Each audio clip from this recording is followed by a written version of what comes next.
ప్రత్యక్షంగా పరోక్షంగా 1,00,000 మంది జీవనాధారం పొందుతున్నారు. తెలంగాణ వస్తే బాగుపడుతుంది మా జీవితాలు. అయితే తెలంగాణ ముందు ఉద్యమంలో పాల్గొన్నాము. తర్వాత గత ప్రభుత్వం టీఆర్ఎస్ ప్రభుత్వంలో కీలక పాత్ర వహిస్తూ మా పాత్ర వహించినాము. గత ప్రభుత్వం కానీ ఈ ప్రభుత్వం కానీ మాకు ఈ గవర్నమెంట్ వచ్చిన కొద్ది ఆశలు ఉండే. కానీ ఈ గవర్నమెంట్ వచ్చిన కొత్తలోనే ఒక 3 నెలల లోపలే CDM మేము బ్యాన్ చేయడం జరిగింది. దీని ఉంటుంది ఉద్దేశం ఏంటంటే వాళ్ళు ఎంత ఒక 2-3 పెద్ద వెండర్లు డ్రామాలు ఆడుతున్నారు. వాళ్ళు మమ్మల్ని కృష్ణారెడ్డి పేరు చెప్పుకుంటూ, రేవంత్ రెడ్డి పేరు చెప్పుకుంటూ, ఫహీం ఖురేషి పేరు చెప్పుకుంటూ మమ్మల్ని భయభ్రాంతులకు గురి చేస్తున్నారు.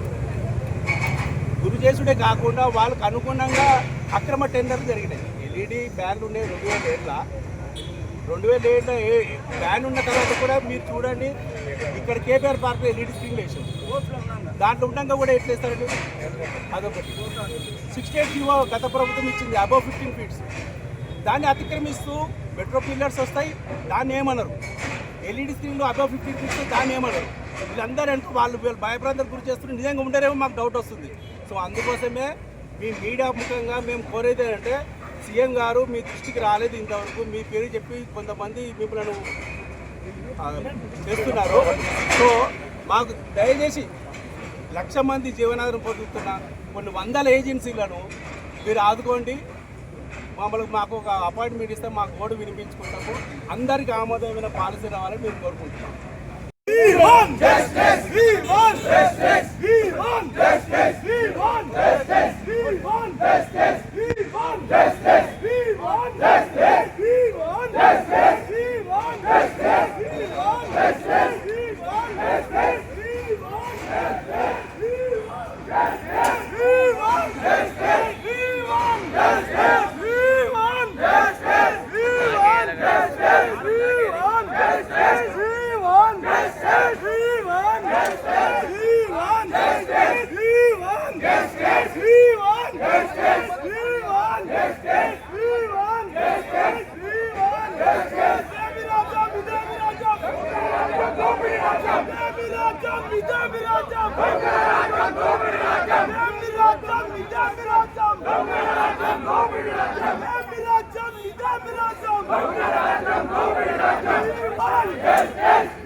మీడియా కొంచెం కొంచెం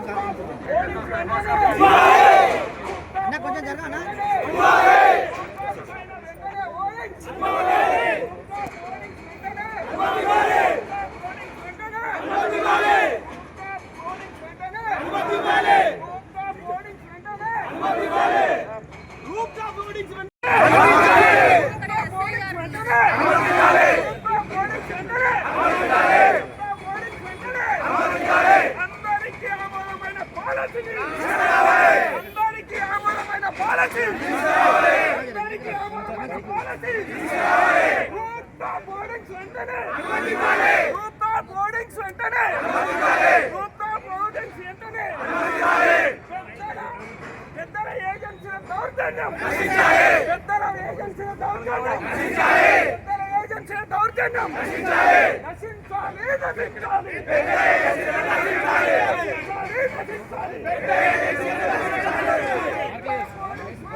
కావాలి కావాలి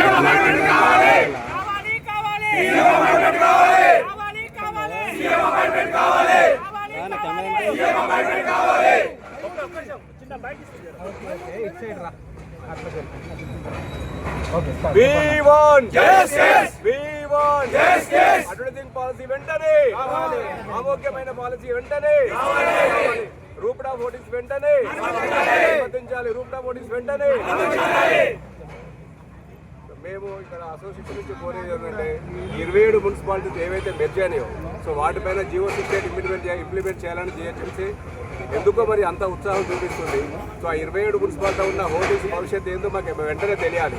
అదే జియో నెంబర్ 6 ఇంప్లిమెంట్ చేసేస్తే ఉన్న 27 మున్సిపాలిటీ ఉన్న హోర్డింగ్స్ రూఫ్ టాప్ హోర్డింగ్స్ నశించే ప్రమాదం ఉంది.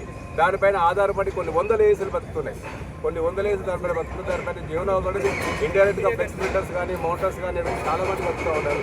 సో ఇమీడియట్గా ఈ రూఫ్ టాప్ హోర్డింగ్స్ రద్దు చేస్తాము రావట్లేదని మొన్న అయితే సీఎం గారు సమీక్షలో జరిగినట్టు మాకు బయటకు వచ్చిన న్యూస్ని దాన్ని వెనక్కి తీసుకొని ఈ రూఫ్ టాప్ హోర్డింగ్స్ని కొనసాగిస్తాము. ఆ జీవో నెంబర్ 68 రద్దు చేయండి. కానీ జిహెచ్ఎంసీ పరిధిలో కూడా రూఫ్ టాప్ హోర్డింగ్స్ అని వస్తున్నప్పుడు మాత్రమే చిన్న చితక అందరు ఏజెన్సీలు బతకగలుగుతారు. లేదంటే మాత్రం ఇంతకుముందు అయితే ఉండే 3-4 ఏజెన్సీలు మళ్ళీ వాళ్ళ చేతులకు పోవడానికే ఈ మిగతా 27 మున్సిపాలిటీ వాళ్ళ చేతులు పెట్టడానికే ఈ గవర్నమెంట్ చూస్తున్నట్టు మాకు అనిపిస్తుంది. సో దాని గురించి మా పోరాటం ఇంకా ఉధృతం చేస్తాము. మాకు ఆ సమగ్రమైన అటువంటి పాలసీ తీసుకురావాలని సీఎం గారిని కోరుతున్నాము. ఇంతకుముందు ఎన్నో రిప్రజెంటేషన్ సీఎం గారికి, కానీ మాకు స్పందన లేదు. చాలా మందితో ట్రై చేసినాము ఒక అపాయింట్మెంట్ కోసం అని చెప్పి మాకు బోర్డు చెప్పుకుందామని, కానీ అక్కడి నుంచి మాకు ఏ రెస్పాన్స్ లేదు. కానీ మొన్న సీఎం గారు సమీక్ష జరిపిందంట, మున్సిపల్ సమీక్ష జరిపిందంటే అటువంటి టాపిక్ వచ్చింది. ఆ టాపిక్లో ఖచ్చితంగా రూఫ్ టాప్ హోర్డింగ్స్ ఉండవు అనేసి వచ్చింది. దాని గురించి మేము వాళ్ళని కమిషనర్ కలిసి చెప్పాము, కానీ మాకు పెద్దగా పాజిటివ్గా అనిపించలేదు. సో అందుకోసం ఈరోజు ముద్రణ కార్యక్రమం చేసాము. మా మెయిన్ డిమాండ్ ఏంటంటే రూఫ్ టాప్ హోర్డింగ్స్ కొనసాగిస్తూ ఆ అడ్వర్టైజ్ పాలసీ అనేది చేసి అందరికీ ఆమోదయోగ్యమైన పాలసీ తీసుకురావాలి గవర్నమెంట్. ఇప్పుడు ఎన్నో పాలసీ తీసుకొస్తూ ఉంటుంది, జీవో నెంబర్ 6 రద్దు చేస్తూ ఉంటుంది.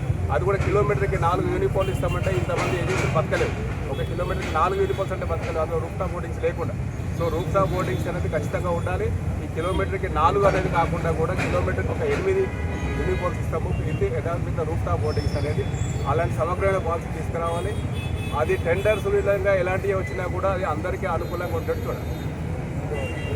మేము కామన్ పీపుల్కి అవైలబుల్ ఉన్నాము.